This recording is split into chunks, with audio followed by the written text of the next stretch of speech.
Hey, everybody. Thank you so much for joining us for another live stream with one of our Summit for Animals speakers. My name is Natalia Hansen, and I am the marketing coordinator for Humane Canada Summit for Animals.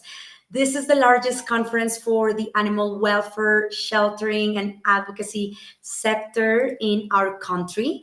And this year we are heading to the beautiful city of Montreal in Quebec at the end of April. So we're going to be there for 3 days, April 27, 28, and 29. Normally, as I'm saying this, I would encourage you to register for the conference, but guess what? I am going to put an announcement here on the screen. The conference is sold out. We've been sold out for about 2 weeks. So stay tuned for the 2026 announcement of location and dates so you can join us because we host this conference every year in the spring in a different Canadian city.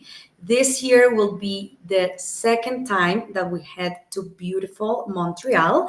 So stay tuned for next year. If you couldn't join us this year, we'll miss you, but we hope to see you in 2026. And if you did get a ticket, well, we're looking forward to seeing you in Montreal in less than a month. Time is flying by. Alrighty, so we're doing this because we want to give you, our viewers, whether you're watching live or the replay afterwards, we want to give you a sneak peek into some of our speakers and give you an idea of the types of sessions and the types of topics that you can expect at our annual Summit for Animals. So I am very honored and happy to chat with a fellow Latino, José Ocaño. He is one of the few speakers that we have this year who's presenting two sessions. Most come for just one session or one workshop. He's doing two. So we'll touch on a little bit of both sessions. One of them he's speaking with somebody else, another amazing, talented speaker. But let me tell you a little bit about Jose before we bring him out on camera and we start chatting. And by the way, if you're watching live, we encourage you to interact in the chats, ask questions, comments, anything that you want to add to the conversation, we welcome that because this is a space for you. So today we are joined by José Ocaño, a passionate leader with over a decade of experience supporting both people and animals. Starting his career at one of the largest animal shelters, he quickly recognized the power of leadership in creating environments where others can thrive. Jose has held significant roles, including Senior Director of People and Culture at Best Friends Animal Society, where he supported human resources, employee experience, and organizational culture.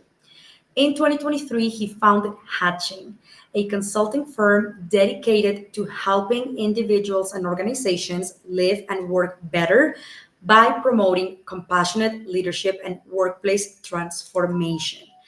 Please welcome me in joining.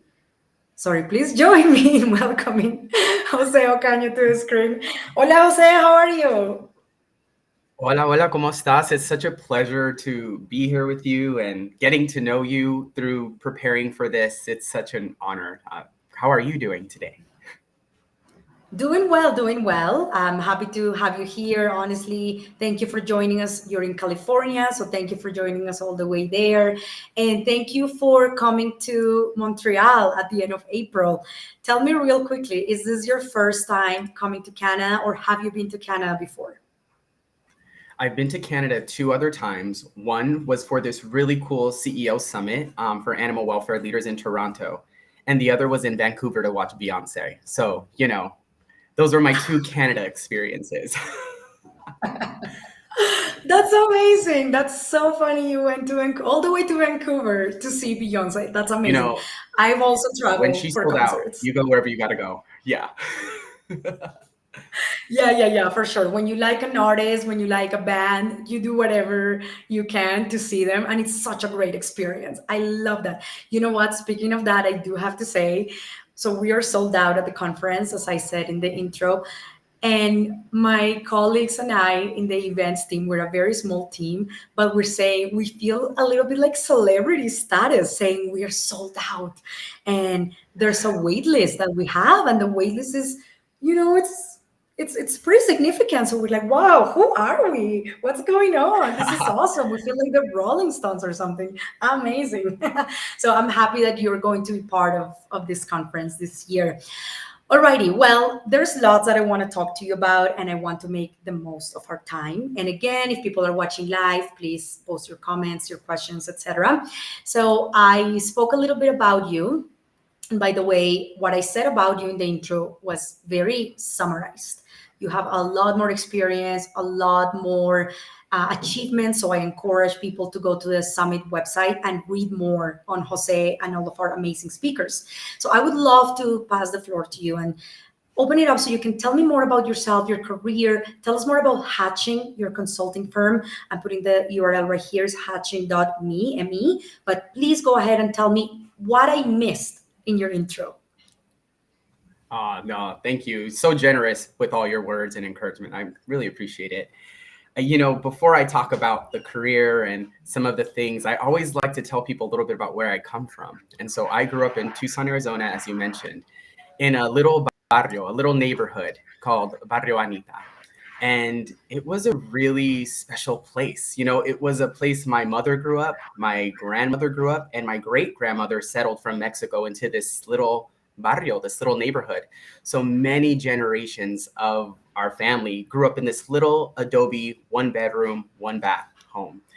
And it was really interesting because when I started to actually grow up there in the 90s, it had really changed from like a neighborhood where everyone was taking care of each other and people, you know, were able to work an honest day, make an honest living. And then the war on drugs and gang violence and all those things that happened to communities of color that we saw in the 90s, that happened to my community. So before I knew it, I was actually growing up around a lot of violence and drugs. And underneath that, there was still so much love and people just doing what they had to do to survive, you know? So I had a front row seat to some of the most compassionate, gritty, resilient humans I would ever get the pleasure of knowing. My mother, my grandmother, my cousins, my uncles. And I also knew that that wasn't the life I wanted for myself. I knew that I wanted something different. And what was special about this little barrio is that in the neighborhood, there was this school called Davis Bilingual Magnet School. And it was one of the premier elementary schools that taught bilingual education in the country, won all these awards. And at this school, because it was in our neighborhood, it was like a highly competitive school, but all the kids from the barrio got automatic entry into the school. And so my mom went to that school, my grandmother went to that school. And interesting, when my nana went to that school, it was run by nuns and they used to harm them when they spoke in Spanish. So cut to I'm going there and it's now a nationally acclaimed bilingual school, right? Full circle. And at this Wow. school, Wow. I met teachers who like loved the animals the way I loved animals. So I think of Senora Melendez, my third and fifth grade teacher. She saw my love of animals, which I got from my mother. My mother loved animals. And so we grew up with birds and dogs and iguanas and reptiles and fish. We grew up with all these animals in the house. And so my teachers like saw my curiosity in that and they really poured into me. Like they would take me during to like the pet store to like pick out the animals. During the summer, the pets would come live at my house. The teacher, Miss Melendez in particular, like I don't know who I would be without Senora Melendez. And the other thing that made this school very special was the mariachi program. So from like kindergarten, you start learning an instrument and you go to music class every single day with Mr. V. His name's Dr. Valenzuela, actually, one of my heroes. And so I started to play mariachi music. And it was animals and mariachi music that kept me really busy and not involved in gangs and drugs and all of the things that a lot of the other kids that I was growing up around started to get involved in. And so even in middle school, I joined a local mariachi group where I met my husband. So me and my husband, we've been together over 20 years and we met while we were kids playing mariachi together. And what was different about this group is we were like middle school, high school, and we were the only group that was governed by itself. Most of the other groups that were kids like us, they had the parents involved. It was a nonprofit mariachi where like the kids just went and learned the music and would perform. We were an actual business. And so we had to learn how to like communicate, make decisions, disagree. And these are your friends. So I learned at an early age how to do business with people you love. Cut to 18 years old. I'm now like, what do I want to do? Like you, I went to vet assistant school. And so I was like, I want to be a vet, but I did not want to go to school. I heard your podcast with Dr. Zelia, and I was like, me Yeah. either. I did not want to go to school and take organic chemistry, and no, thank you. That was not for me. I knew it. But I loved animals también, right? I wanted to work with them. And so I got a vet assistant license. And before you knew it, I found myself working at Pima Animal Care Center at 18 years old, this large open admission shelter taking tens of thousands of animals a year. And within my first week on the job, I found myself euthanizing animals because of my vet assistant background. Mm. And it was one of those things where it's like Ooh. you took in animals from the public, you cleaned kennels, and you euthanized. Those were the 3 jobs that you were assigned. And what I learned is because I grew up in that barrio environment that I told you, where there was some real negative things that I had to experience at an early age, I learned how to compartmentalize. I learned how to Mm. live and exist in these really challenging environments. And so I'm very grateful to my upbringing in the barrio because it gave me the mindset that allowed me to work in an industry, in a field, and in a job that most people would often say, Jose, I don't know how you do that.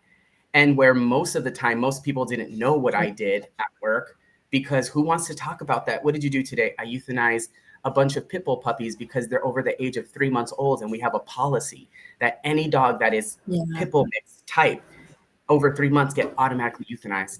Any animal that sneezes in this kennel, automatically euthanized. And so That's it was a very high intense situation. But those of us who worked in shelters, you get creative in saving lives. And some goals, like we used to like have animals that we would say we euthanize, would give them to rescues out the back door because we were like, this animal shouldn't be euthanized. This doesn't make any sense. And so sometimes you got to break the rules to do the yeah. right thing. But over time, over a span of about 10 years, I worked my way from being a euthanasia tech, a kennel tech, to becoming the director at that shelter. And so I've worked in so many different positions, managing volunteers, clinics, shelter operations, life-saving programs. And what I learned is the way you have a team win is by taking care of them. I knew that early on because my mom instilled in me, you got to take care of Mm. people. You just got to take care of people. And so working at the animal shelter for those 10 years, I learned a lot about myself. You see a lot of suffering. You see a lot of really terrible things and you can become desensitized to it. You can really start to think, wow, the community sucks. People really do suck. This is never going to get better. And if you're not careful, you will fall trapped to all of those beliefs and it'll become true. And so every day while the shelter was challenging, I still had my mother's kind of optimism in me. I say my mom was an optimist, not just because like it was nice, because it was her survival tactic. So I'm an optimist through Mm. through needing to be an optimist.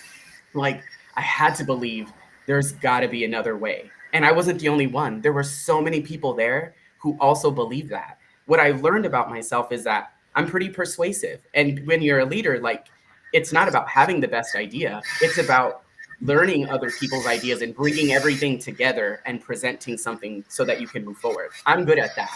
I'm good at working in a room with people who are way smarter than me and saying, how do we do something with all of this? What are we wanting to accomplish? And so over time, that got the attention of Best Friends Animal Society. And so they recruited me. And so I worked for them for about 5 years. The first part of my career, I worked in programs all up and down the West Coast, focusing on life-saving programs and initiative, working with shelters. So I went from working in my community to working with dozens of communities, hundreds of shelters. And I got to see that like, well, we're all so different, there's a lot of it that's the same. A lot of our love and then our joy is the Mm. same, and our pain and our trauma is also the same. We have really Mm. similar Mm. roadblocks. And so over time, working at Best Friends, my thing has always been the people. I try my hardest to focus and center the people that I work with. And if I'm in charge, the people that it's my responsibility to take care of and think about. And when we got a new CEO, Yeah. she recognized that and said, I want you to be in charge of people and culture. And that's where a lot of what we started to do on my team, we started to do on a bigger level.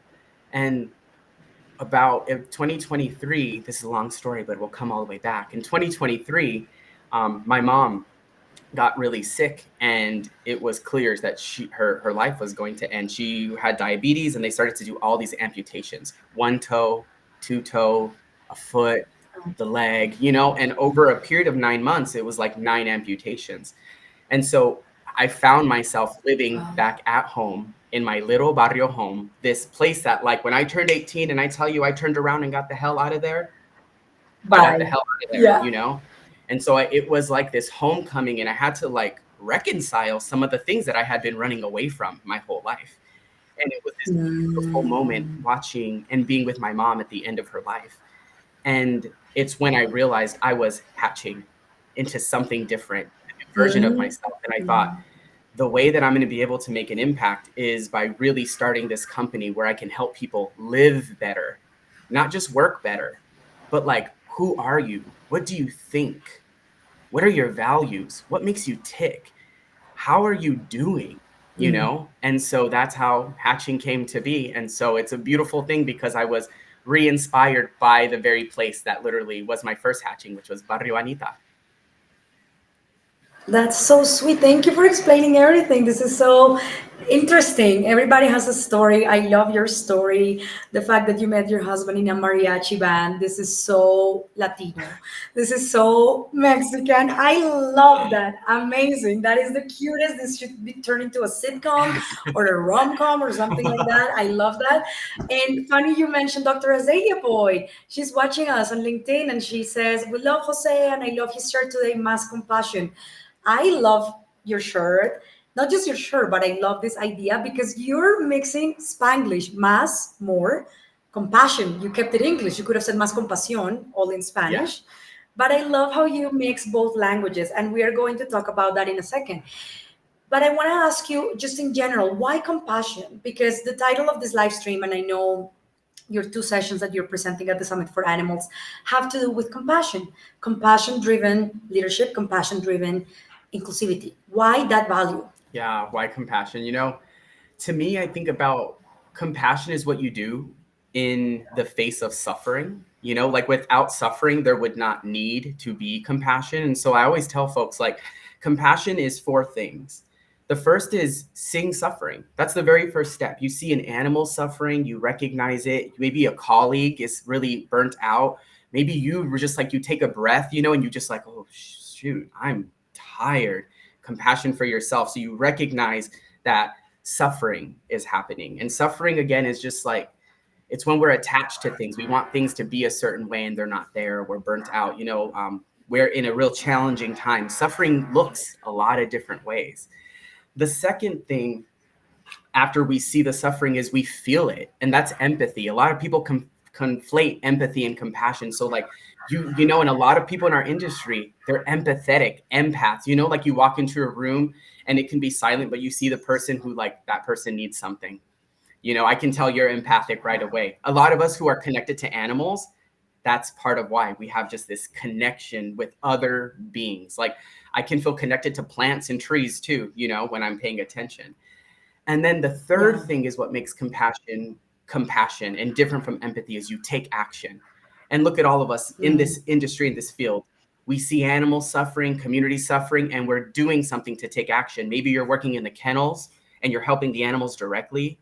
Maybe you're out in the field and you're doing community outreach, or you're an animal control or care officer. Maybe you're in administration and you're in HR or in payroll or in PR and the marketing and all the things that make the organization and the function run. But everyone is doing something in a response to this problem, which is animal suffering, community suffering, right? But Yeah. here's where we get really lost. Because let me ask you, what do you think happens when we take action a lot of times? Ooh, the tables have turned. Now he's asking me a question. Yeah. What Yeah, do I like, what do you think think when happens? when we take action? Yeah, what happens? What do we do? Like, we take an action. What else do you think happens in our mind? Oof. I mean, I think first of all, we create a ripple effect, obviously. I think it's a growth opportunity for us as well, for individuals. When I speak from personal experience, when I help animals, when I volunteer, for example, spaying, neutering is very near and dear to my heart because it's the way of controlling pet overpopulation. And to me, I feel like this is it. This is my legacy. I feel like my purpose in this life is done, and hopefully inspiring others. I feel like that's important too Yeah. when taking action. I love that. And so it's like when we take action, we create expectations. We create ideas of what we hope happens, right? And some of those ideas are just like, oh, I hope that it inspires someone. But sometimes when we see something or someone suffering and we take an action to relieve it, we expect that problem to be solved. And I'll give you an example. I was at a shelter a few months ago, and they were overcrowded, very overcrowded, and they did this big adoption event. And so they adopted like a bunch. They cleared the shelter essentially, and then like within days, hours, the shelter was full again, and they were just so frustrated. And it's because they set the expectation after saving all those animals that it would stay empty for a week. They didn't know, but they just had this expectation that things would Yeah. be different. Or like I talked to someone recently and they spent like an hour giving a person who was having housing insecurity all these resources. Here's what you can do to keep your pet together, all these things. And so the person leaves and they're like, okay, I feel good. I saw suffering. I felt for them and I took action. I spent an hour of my time giving them resources. And then when they came in the next day, that dog ended up still at the shelter. And then the attitude was, why did I even waste my time? People don't care. People don't listen. Because when that person spent an hour with that other human, they created all these expectations that perfect, the animal's going to stay. The animal won't end up in the shelter. I preserved that human animal bond. And now I feel good about what I did. My sense of satisfaction is tied to the outcome of my action. And so step 4 of compassion is actually learning to surrender your expectations and attachment to the things you do. And like my nana would always say, Jose, when you help somebody, you do it out of the kindness of your heart. You do it because you see someone and you see someone who's saying, I'm hungry, anything helps, and you give them $5. Es todo. You gave them $5. You don't then expect them, what are they doing with that $5? They better not go buy drugs. They better not do this. They better not do that. Or if you see them like doing something with your $5 around the corner that you didn't want and it makes you upset, like that's where she said, you can't attach yourself to things. And so for me, we live To in the a world with so much suffering right now. And in the industry that we're literally here because we see so much suffering with people and animals.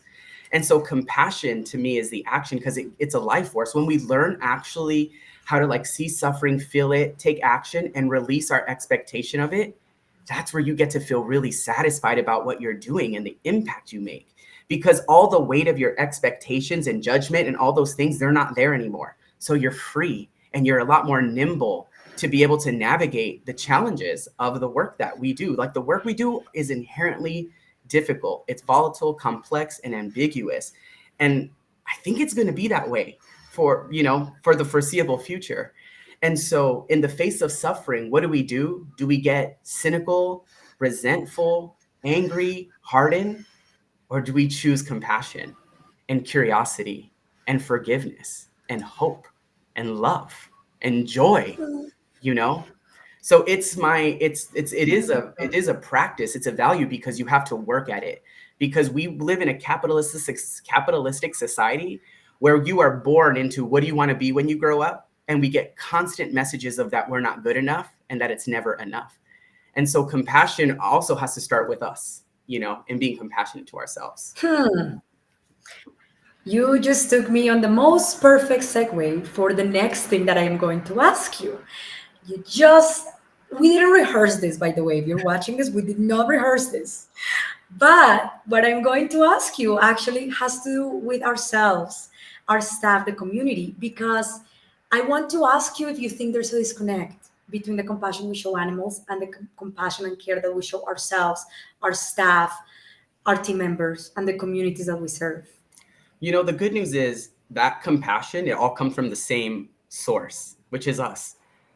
And so it's there for us. I do think a lot of us, it is easier sometimes to pour into others and help others before you kind of help yourself.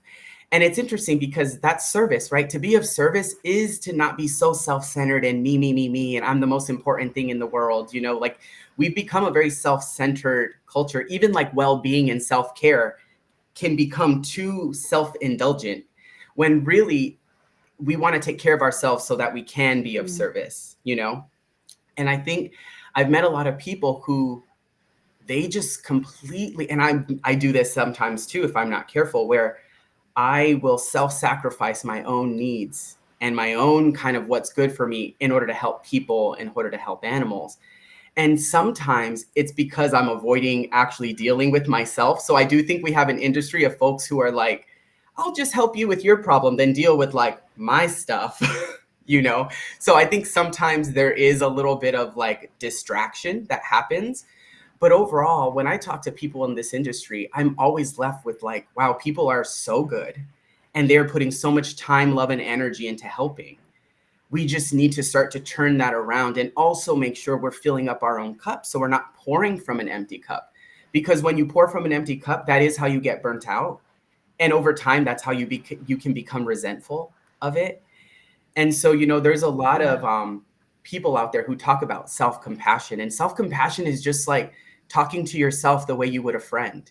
You know, realizing like sometimes I talk to myself in a way that I would never talk to somebody else. And if my Yeah. friends talk to me the way I talk to myself sometimes, we wouldn't be friends, you know? Totally. I But absolutely agree with that. There's so often I feel sorry that I cut you off. So feel like no, we are our own worst enemy sometimes because we don't even think twice when we, make a mistake. Oh, I'm so stupid. I'm so dumb.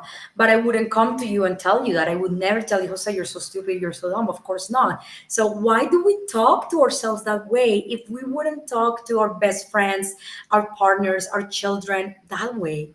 Isn't that crazy? yeah. No, for it's really interesting, and I think it all starts with just self-awareness. It just like starting to pay attention to like how do you talk to yourself? Is it as a coach or is it as a critic? Are you just like drill sergeanting your to-do list to yourself all day, like do this, do this, do this, do this, don't forget this? Or are you saying, hey, take a breath. You're doing good. You're doing good, mijo. That's something my mom would always say, mijo, you're doing good. You're doing good, you know? And like you have to, you know, my mom passed away, my grandmother passed away, my dad passed away. Like a lot of the people who are always in my ear telling me, mijo, you got this. You can do anything. You believe in yourself. I have those people around me, don't get me wrong. But it's different than when it's not your mom. And so I've had to become that person for myself, you know, where it's like, you got this. We can do this. We can Yeah, do hard I things. love that. Or you messed up. You messed up. Apologize. Say it out loud. You know, you're going to mess up if you're actually trying in life. If you're actually trying to do anything in life, you are going to mess up. And I think so Yeah. much of us, like, we don't give ourselves that permission to mess up. You know, we want to be perfect because we, especially Latinos and people of color, there is a different expectation we have of ourselves and that people have. Like, you have to be excellent, excellent. You know what I mean? In order to be worthy of being in the room. And that's why this whole Mm, DEI thing is so interesting. It's like, no, it's not about getting unqualified people there. It's like they're already way more qualified than most because they've had to ascend so many challenges and barriers, you know? yeah. Oh, I love that. Oh, I love this conversation. I can't believe that we are almost at the top of the hour. It has I felt know. like we've been here for 10 minutes. I'm not kidding you. It really has felt like that. Like, I don't know if something's going on with me, what's going on with my internal clock, but I just looked at the time here and I'm like, wait, we've been talking for 28 minutes? You're kidding me right now. This is insane. But, the goal of these live streams as well is to only give people a sneak peek. We can't give everything away because we have to save the best for the conference. And as I said in the intro, you are one of the few speakers this year who is doing two sessions. So one you're doing by yourself during the learning labs, the pre-conference learning labs, which by the way are sponsored by the Edmonton Humane Society. They are happening on April 27th. They are smaller sessions, smaller groups, more intimate, less intimidating, because I know for some people sometimes going to a conference can be intimidating and they may be shy or scared to raise their hand and ask a question.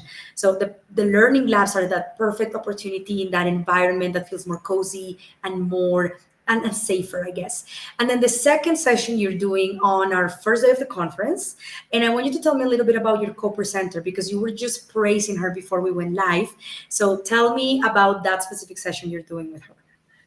Yes, I'm presenting with a good friend and colleague of mine named Janelle, and she, you know, she texted me. She's like, "Would you want to do a presentation together?" This was many months ago, and I'm like, "For with Janelle, yes." And I met Janelle when we worked together at Best Friends Animal Society, and what I love about and what I respect the most about Janelle is that she has such a strong sense of self. She has such deep thoughts that she has spent time thinking about what she says, and she's someone who has told me, like, I disagree with you. She's someone, when I was in a position of power, said you should really be mindful of how, as a man of color, like how you She called still you get to out. navigate the world differently as a man, a light-skinned man of color, and I loved Mhm. that her and I could have and we still have these kinds of very real conversations.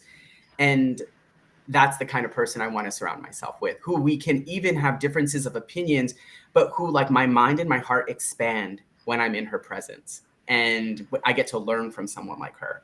And so we all at the conference get to learn from Janelle together. And so I'm so excited for that one. Thank you for saying that, and thank you for shining that light and that spotlight on your co-presenter. And for everyone who's watching, as I said, the conference is sold out, but I still encourage you to go on the summit website. It's humanecanada.ca/summit. It's right here on the screen, so you can learn more about all of our speakers. We have very talented, amazing Canada from the States, like Jose and Janelle. We even have people coming from as far as Australia to present. So it would be so cool to hear what's happening all the way down under. And then they learn from us in Canada as well. It is a win-win situation. So to close off this awesome conversation, Jose, what are you excited about at the Summit for Animals, aside from your two sessions? Oh, and by the way, I just want to say here, Dr. Zelia Boyd says again, there will be a dynamic duo. Can't wait. So yay, I can't wait either. But yeah, what are you looking forward to the most? Oh, I mean, building connections with humans. Like, I think so many of us, like, we intrinsically want to be seen and heard and understood and valued. And so much of what the work we do can feel very isolating. It's really tough, what we experience. And so the opportunity to break bread and build community and, like, togetherness and really just witness and learn from each other, that is my most favorite thing. I love meeting new people, and like I said, being around people that expand my mind and my heart is like my love language. I love that. I was doing a live stream too recently. I can't remember with whom, but they said, I think it was Dr. Shane Bateman, perhaps. And he was saying, like, data and science was his love language. And now you're talking about your love language. I love this. I love that we're in tune with these things and Yes. you're saying what it is. So if you're coming to a conference and you see Jose, now you know what his love language is. Come on up. And by the way, a little sneak peek to everyone who is attending this year in Montreal. Jose has raised his hand as the leader that he is, and he has said he wants to moderate a very low key, casual discussion with Latinos in animal welfare, because we don't have a lot of representation as a fellow Latina. I haven't met a lot of other Latinos in animal welfare in Canada. I think in the States there may be a lot more because there is a larger Latino and Hispanic population, not as much in Canada. So every time I do see someone Latino at the Humane Canada conference, I'm like, brother, sister, come to me, let's be friends. So we will be sharing more information about this in an upcoming email. This is for registered conference attendees. And if you didn't get a chance to register, well, there's always 2026. So just keep an eye out for location announcement, date announcement, and we will see you then. Jose, thank you so much for your time. Any closing words, any parting gift that you want to give to anyone who's watching this, whether live or on the live stream? I mean, if you're Or on watching, the recording, I I mean. think if you're watching this and you're catching this is your sign to just, like, take a pause and take maybe a 30-second breath for yourself and just think of something you're grateful for. Think of something you're grateful for. Gratitude is such a powerful magnetic energy. When you're grateful, you attract more good things and you put out more good things. And so gratitude to you, Natalia, and gratitude to everyone listening. And I'm excited for all of us to be together. Thank you. Well, what a beautiful way to close us off. Thank you so much. I will see you in less than a month in Montreal. And thank you to everyone who watched. Thank you for your interactions. We'll keep this recording up. So if you're watching the replay, thank you as well for being with us. And if you want to learn more about the Summit for Animals, go to humanecanada.ca/summit. We will see everybody in a couple of weeks in Montreal. Thank you, Jose. Can't Gracias. wait. Gracias for your time, and see you in a little Thank you. bit, okay? Take care, See you everybody. soon, Stay amiga. safe. Bye bye. Thank you.